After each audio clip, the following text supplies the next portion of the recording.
सब आगे बैठे हुए, अपन पीछे ही बैठते। मेरा नियम था, मैं आखिरी में बैठ के ही सुनता था। दर्शन तो वहां से भी हो रहे हैं। जरूरी थोड़ी है बाहर से कोई गुरु के नजदीक हो तो कोई गुरु के नजदीक है।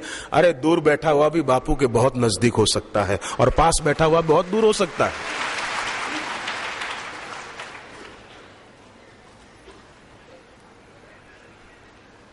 देहरादून में सत्संग था गुरुदेव का, तो आखिरी दिन दीक्षा का कार्यक्रम था।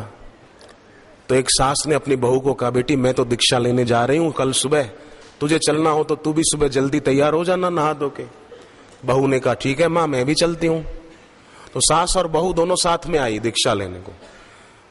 6 बजे का टाइम था, वो 6 बजे आई, पर पहले लोग तो दीक्षा के दिन पहले तैयार होके बैठ जाते, तो वो बेचारी सास बहू दोनों आखिरी में बैठी थी।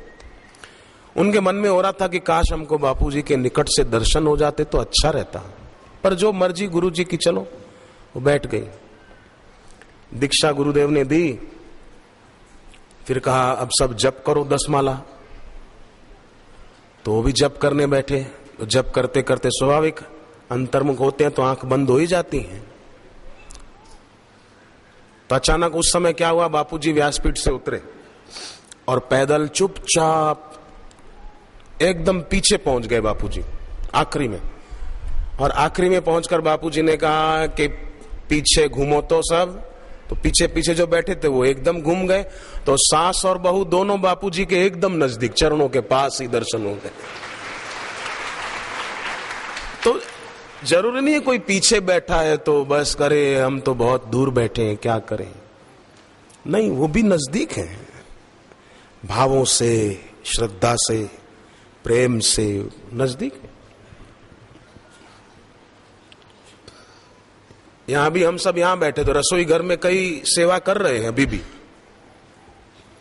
कोई पार्किंग में सेवा कर रहे हैं, कोई आवास में सेवा में लगे हुए हैं। तो क्या वो साधक गुरु जी के नजदीक नहीं? इसलिए कभी भी कोई भी ऐसा भाव मन में ना लाए और निराश ना हो कि हम तो आस लेकर आए थे, हमारी बात ही नहीं हो पाई।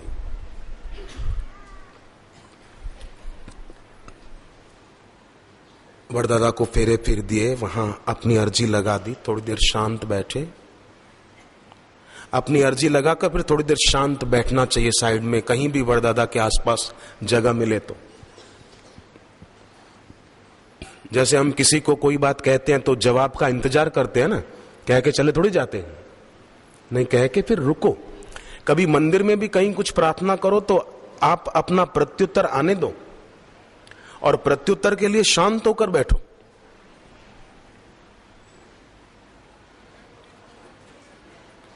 ईश्वर कौन सी भाषा समझते हैं?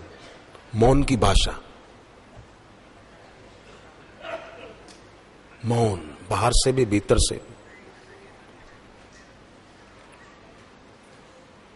आंखों को संवारना है, कानों को थोड़ा बंद करना है फालतू शब्द सुनने से, और मन को निर्विचार करना है, बुद्धि को निर्विकल्प करना है, और साधन भजन और जप तप में अपना उत्साह बनाए रखना है।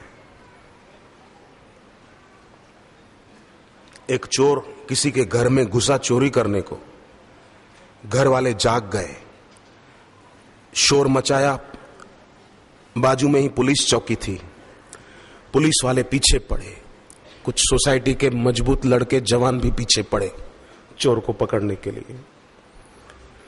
चोर देवी के मंदिर में घुस गया, मां मां मां मां मेरे को बचा ले, मां मेरे को इस बार बचा ले, मैं चोरी नहीं करूंगा, प्रार्थना करने लगा। तो मां ने कहा डरता क्या है, अब वो पीछे पड़े ही हैं तो मुकाबला कर। नहीं नहीं मां मैं नहीं कर सकता। तो मां ने कहा ठीक है मेरे पीछे छुप जा, मूर्ति जो थी ना मां की, मेरे पीछे छुप जा। मां ने प्रेरणा दी। बोले नहीं मां मेरे में इतनी शक्ति नहीं, अब मेरे पैर कांप रहे, मैं पीछे तक कैसे आऊं। मां ने कहा तो अब कम से कम दरवाजा तो बंद कर दे। बोले मां मेरे हाथों में भी जान नहीं है, मैं दरवाजा भी बंद नहीं कर सकता। मां ने कहा नहीं करना है तो अब बैठा रह। इतने में वो घुस आए, पकड़ के ले गए। अब खाली प्रार्थना कर रहा है, मां प्रेरणा दे रही, वो तो मानता नहीं है। मां ने प्रेरणा दी, पीछे छुप जा, तू सुधरने का वादा करता, चल छुप जा। नहीं नहीं, मेरे से नहीं होगा, मेरे से नहीं होगा। इतने कमजोर भी नहीं बनना चाहिए और पुरुषार्थहीन भी नहीं होना चाहिए। अपना पुरुषार्थ जो अपने हिस्से आता है वो अपने को करना ही चाहिए। नपुंसक की सहायता कोई नहीं कर सकता, मतलब जो विचारों से नपुंसक है।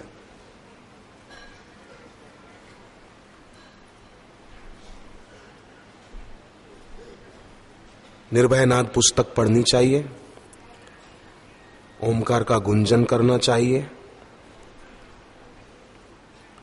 और अपने मन को छूट नहीं देनी चाहिए। जैसे दूध की रखवाली बिल्ली को नहीं सौंपते हैं। मलाई निकाली हो, घी निकालने के लिए जमा की हो और बिल्ली को बिठाएं कि बैठ चौकी रखना, हम आते हैं अभी। अब बिल्ली क्या मलाई की चौकी करेगी या रखवाली करेगी? ऐसे ही मन को छूट नहीं देनी चाहिए। अपने मन पर, विचारों पर पहरा रखना चाहिए और साधन भजन में बढ़ते रहना चाहिए। मन को सीख किताब पढ़ने का नियम रखे। जिनका मन लगता हो मेरा मन चंचल है, तो मन को सीख किताब 1 पेज रोज पढ़े। अपने गुरुदेव के गुरुदेव लीलाशाह बापू की लिखी हुई है।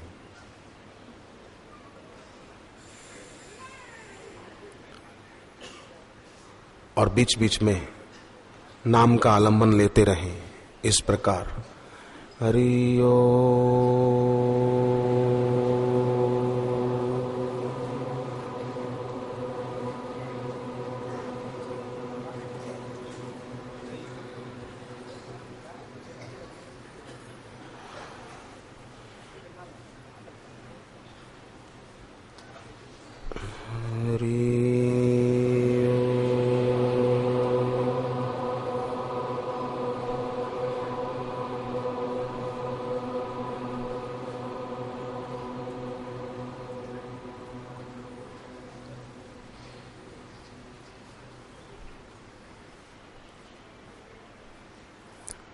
आंख ऐसे बंद हो मानो पलकें गिर गई बस।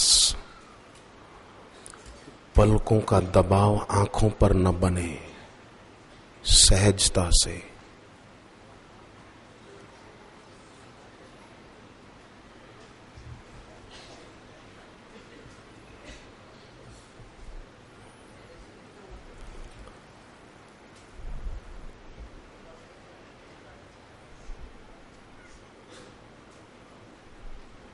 देखना मन में क्या आ रहा है, उसके दर्शक बनना।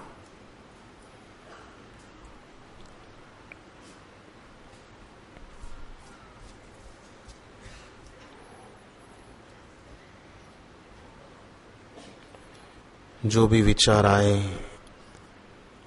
तो सोचें कि ये मन में है, मुझ में नहीं है। मैं निर्विचार हूं, तभी तो मुझे पता चल रहा है कि ये विचार है। ये फालतू विचार है, ये किसको पता चल रहा है? मैं वही निर्विचार, इन सब का दर्शक, इन सब को देखने वाला। दिखने वाली वस्तु और देखने वाला ये एक नहीं है।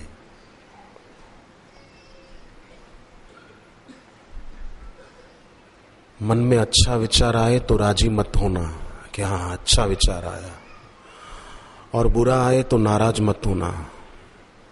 केवल देखना बस। और बिल्कुल ना आए, निर्विचार अवस्था बहुत बढ़िया है।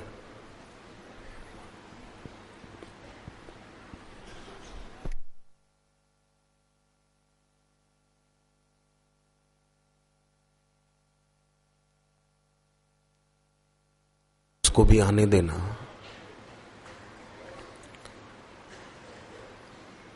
बहुत बड़ी संपत्ति है ईश्वर प्राप्त गुरु के प्रति भक्ति भाव। अभागे आदमी को ये संपत्ति नहीं मिल सकती, भाग्यशाली को ही ये संपदा मिल सकती है।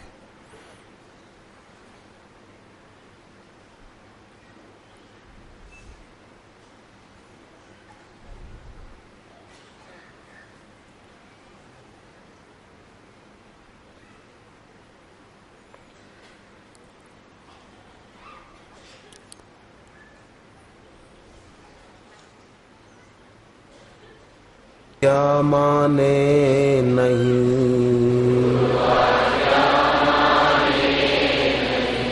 गुरु ही लगावे दोष, गुरु निंदक जग में दुखी,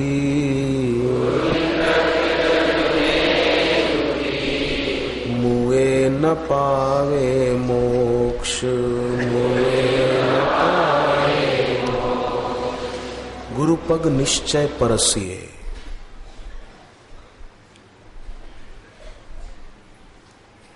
यहां हम गुरुदेव जब पधारे और हम सोचे चलो जाकर गुरु जी के चरण छू ले, स्वाभाविक शिष्य के मन में आ सकता है।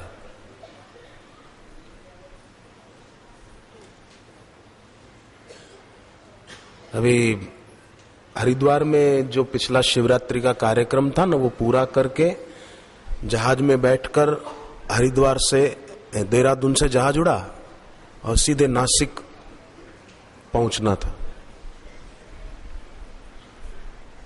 तो न जाने क्यों मुझे भी बार बार हो रहा था कि आज शिवरात्रि है, क्यों ना बापू के चरण छू लूं।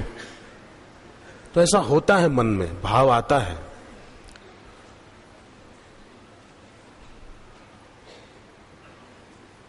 मेरे को ऐसा मन में भाव आ रहा तब कि मैं